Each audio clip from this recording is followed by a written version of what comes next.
शिक्षक पिलाମାନଙ୍କୁ ପାଠ ପଢ଼ି ସାରିଲା ପରେ କିଛି ସମୟ ବସି ସେମାନଙ୍କ ସହିତ ଗପସପ କରୁଥିଲେ। ପିଲାମାନେ ବି ସେହି ସମୟକୁ ଅପେକ୍ଷା କରିଥାନ୍ତି କେତେବେଳେ ଶିକ୍ଷକ ଟିକେ ବିରାମ ନେବେ ଏବଂ ତାଙ୍କୁ ଦିପଦ କିଛି ଭଲ କଥା କହିବେ। ଏହି ସମୟରେ ଗୋଟିଏ ଜିଜ୍ଞାସୁ ଛାତ୍ର ପଚାରିଲା, ସାର୍ କ'ଣ କଲେ ଜଣେ ମଣିଷ ତା ଜୀବନରେ ସବୁଠାରୁ ଚରମ ସଫଳତା ପାଏ?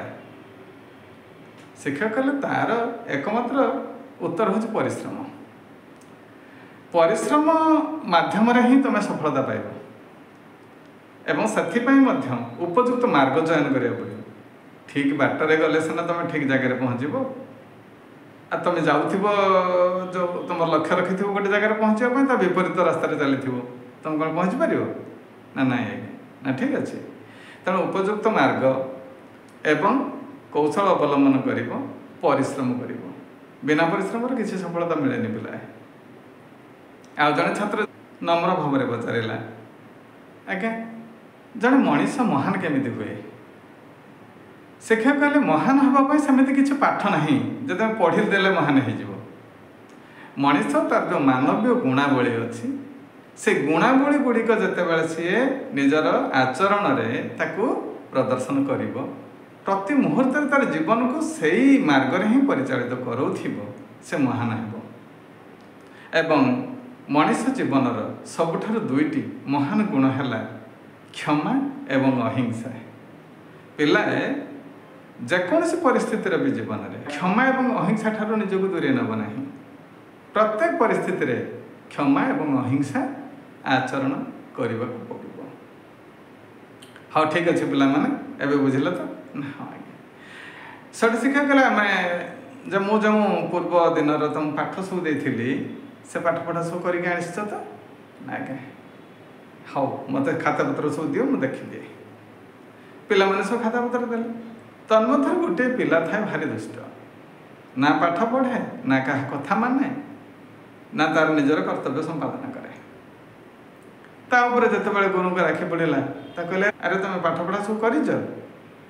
ଆଣ ତୁମ ଖାତା ଆଣିଲ ଦେଖି। ସେଠୁ ପିଲାଟି ଆସିକିରି ଅତି ନିର୍ଭୀକତାର ସହିତ ଆସି ଗଲା, ସାର୍ ମୁଁ ଆଜି ପାଠପଢ଼ା କରିନାହିଁ। ଆଚ୍ଛା କାହିଁ କଲ ନାହିଁ? ନା ମୁଁ ପାଠ ପଢ଼ିବା ପାଇଁ ବସିଛି, ଲେଖିବା ପାଇଁ ସବୁ ବସିଛି, ଭଲ ଲାଗିଲାନି। ଆଚ୍ଛା ବିରକ୍ତ ଲାଗିଲା, ମୁଁ ଶୋଇ ପଡ଼ିଲି। ମୋତେ ସାର୍ ସମୟ ଦିଅନ୍ତୁ, ମୁଁ ଆସନ୍ତାକାଲି ସବୁ କରିଦେବି। ନା ଗତକାଲି ପାଠପଢ଼ା କରିଥିଲ ନାହିଁ, ତା ପୂର୍ବ ଦିନର ପାଠପଢ଼ା ବି କରିନଥିଲ, ଆଜି ପାଇଁ ଯେଉଁ ପାଠପଢ଼ା ଦିଆହେଇଥିଲା ତାହା ମଧ୍ୟ ତୁମେ କରିନାହଁ। ତେଣୁ ତୁମେ ଏହିପରି ଭାବରେ ତୁମର ଦୁଷ୍ଟାମି କରୁଛ। ଏହା କହିକି ଶିକ୍ଷକ ତାଙ୍କ ପାଖରେ ଗୋଟିଏ ବାଡ଼ି ଥିଲା, ସେ ବାଡ଼ିରେ କଷି ଦେଇଗଲେ ଦୁଇ ପାହାରେ। ହେଲେ ପାଠପଢ଼ା ଯଦି ନ କରିବୁ ତାର ଶାସ୍ତି ହେଉଛି ଏଇଆ। ତାପରେ ଆଉ ଗୋଟେ ଭାର ବସାଇବା ପାଇଁ ଯେତେବେଳେ ବାଡ଼ି ଉଠାଉଛନ୍ତି, ସେ ସାଙ୍ଗେ ସାଙ୍ଗେ ଧାଇଁ ଧାଇଁ ଟିକେ ଦୂରକୁ ପଳେଇ ଯାଇ କହିଲେ, ସାର୍ ସାର୍ ହାତ ଯୋଡ଼ିକି କହିଲେ, ମୋତେ ରକ୍ଷା କରନ୍ତୁ ସାର୍, ମୋତେ କ୍ଷମା କରନ୍ତୁ, ଆଉ ମୁଁ ପାଠପଢ଼ା କରିଦେବି ସାର୍, ମୋତେ କ୍ଷମା କରନ୍ତୁ ସାର୍, ମୋତେ କ୍ଷମା କରନ୍ତୁ। ସେଠୁ ଗୁରୁ ପୁଣି ଉଠି ପଡ଼ିଲେ, କହିଲେ କ୍ଷମା ତୋତେ କରିବି, ତୋତେ ପୁଣି ତୁ କ୍ଷମାର ପାତ୍ର। ପୁଣି ଯେତେବେଳେ ଧାଇଁ ଧାଇଁ ଯାଉଛନ୍ତି, ସେଠୁ ସେ କରପତ୍ର ଯୋଡ଼ିକିରି କହିଲା, ଆଜ୍ଞା ମୁଁ ଗୋଟେ କଥା କହିବି। ନା କ'ଣ କହିବୁ? ନା ଆପଣ କିଛି ସମୟ ପୂର୍ବରୁ କହୁଥିଲେ ଯେକୌଣସି ପରିସ୍ଥିତିରେ ବି ସୁଦ୍ଧା ମଣିଷ କ୍ଷମା ଏବଂ ଅହିଂସା এই ଦୁଇଟି ଗୁଣ ପ୍ରଦର୍ଶନରୁ ଓହରି ଯିବା ଉଚିତ ନୁହଁ। ଆପଣ ତ ନିଜେ ଏ କଥା କହିଥିଲେ ସାର୍। ସାର୍ ଆପଣ ମଧ୍ୟ ଏ ଅଞ୍ଚଳରେ ସବୁଠାରୁ ବେଶୀ ଜଣାଶୁଣା, ସମସ୍ତେ ଆପଣଙ୍କୁ ଭଲ ମଣିଷ ବୋଲି କହନ୍ତି, ମହାନ ବ୍ୟକ୍ତି ବୋଲି ମଧ୍ୟ କହନ୍ତି, ମହାନ ଶିକ୍ଷକ ବୋଲି ବି କହନ୍ତି। ତେବେ ଆପଣ ସଙ୍ଗେ ସଙ୍ଗେ କେମିତି ହିଂସ୍ର ହୋଇପଡ଼ିଲେ, ମୋ ପ୍ରତି ଅହିଂସା ଆଚରଣ କଲେ ନାହିଁ, ମୋତେ ବି ଟିକେ କ୍ଷମା ପ୍ରଦାନ କରୁନାହାନ୍ତି, ଏମିତି କାହିଁକି ହେଲା ସାର୍? ସେଠୁ ଗୁରୁଦେବଙ୍କୁ ଟିକେ ହସ ମାଡ଼ୁଥିଲେ ବି ସୁଦ୍ଧା ସେ ଗମ୍ଭୀର ହେଇକରି କହିଲେ, ଆରେ କ୍ଷମା ସେଇ ଲୋକକୁ ପ୍ରଦର୍ଶନ କରାଯିବ ଯିଏ ସେ କ୍ଷମାର ଯୋଗ୍ୟ। ସଜ୍ଜନମାନଙ୍କ ପ୍ରତି କ୍ଷମା କରିବ, ସୁଧାର ପିଲାମାନଙ୍କ ପ୍ରତି କ୍ଷମା କରିବ। ସୁଧାର ପିଲାଟିଏ, ସଜ୍ଜନ ପିଲାଟିଏ ଅସୁବିଧାରେ ପଡ଼ିଛି, କରିପାରିନି, ହଁ ତା କଥା ଶୁଣାଯିବ। କିନ୍ତୁ ତୁମ ଭଳିଆ ଦୁଷ୍ଟ ଛାତ୍ରମାନଙ୍କୁ ଯଦି ଆମେ କ୍ଷମା କରିଦେବୁ ବା ଯଦି ଅହିଂସା ଆଚରଣ ତୁମ ପ୍ରତି କରାଯାଏ, ତାହେଲେ ତୁମେ କେବେ ବି ସୁଧୁରିବ ନାହିଁ। ଶାସ୍ତ୍ର ଏହା ମଧ୍ୟ କହିଛି, ଷଠେ ଷାଠ୍ୟମ୍ ସମାଚରେତ୍।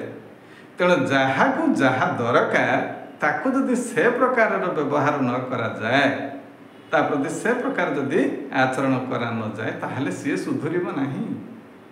तेणु तुमको जदि ठीक बाट को आने पड़ो ताहले मत अलग किसी उपाय अवलंबन करने को पड़ो। मुझे लक्ष्य पथरे पहुँचापी गले उद्दिष्ट मार्ग में जावाक पड़ो, अलग पाठरे गले हम ना।